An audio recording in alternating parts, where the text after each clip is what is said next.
السلام علیکم۔ آپ تمام حضرات کو اردو اسٹوری میں خوش آمدید کہتے ہیں۔ آج ہم آپ کے سامنے ایک ایسے شخص کا واقعہ بیان کریں گے۔ ایک جنازے کے ساتھ چلتے ہوئے ایک انجان شخص کا ایک عجیب واقعہ۔ جنازے کے ساتھ چلتے ہوئے سب لوگ کلمہ پڑھ رہے تھے۔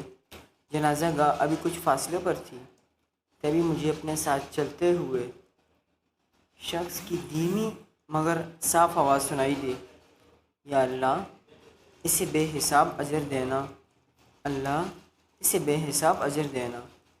وہ بار بار یہی بات دہرا رہا تھا۔ تدفین کے بعد میں نے اس سے پوچھا، مرحوم کا آپ کے ساتھ کیا رشتہ تھا؟ بولا، کچھ بھی نہیں، وہ میرا کوئی بھی نہیں تھا۔ مطلب؟ میں تھوڑا حیران ہو کر کہنے لگا، میں بہت غریب آدمی ہوں صاحب۔ کچھ عرصہ پہلے میری بیوی شدید بیمار ہو گئی۔ اس کے آپریشن کے لیے لمبی چوڑی رقم کی ضرورت تھی، جو میرے بس سے باہر تھی۔ ہر طرف سے مایوس ہو کر گاؤں کے چودھری سے اس شرط پر قرضہ لیا کہ اگر 1 سال کے اندر ادا نہ کر سکا تو وہ اس میں سود کی رقم بھی شامل کر لے گا۔ اس وقت میں دکھ اور غم سے نڈال تھا اور ضرورت مند بھی، اس لیے مان گیا۔ لیکن جلد ہی احساس ہو گیا کہ اتنی بڑی رقم تو میں کئی سالوں تک ادا نہیں کر سکوں گا۔ یہی دکھ اور غم لیے مسجد میں بیٹھا اللہ سے فریاد کر رہا تھا، رو رو کر اس سے وسیلہ مانگ رہا تھا، وہ میری مشکل آسان فرما دے۔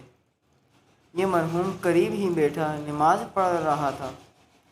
اس نے شاید میری آہ و زاری سن لی، پاس آ کر بولا، میں زیادہ امیر تو نہیں ہوں، لیکن وعدہ کرتا ہوں کہ اللہ کی رضا کی خاطر تمہارا قرض اتارنے میں تمہاری مدد کروں گا۔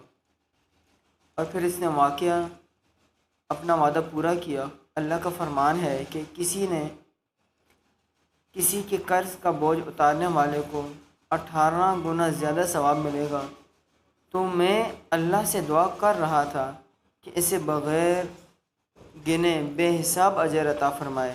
جس نے اللہ کی رضا کی خاطر میری مدد کی، تو کیا میں اس کے لیے بہترین اجر کی دعا نہ کروں؟ وہ تو اللہ ہے، سب کچھ کر سکتا ہے۔ اور میں سوچ رہا تھا، دوسروں کو نفع دینے والے خود کبھی گھاٹے میں نہیں رہتے، چراغ سے چراغ یوں ہی جلتے ہیں۔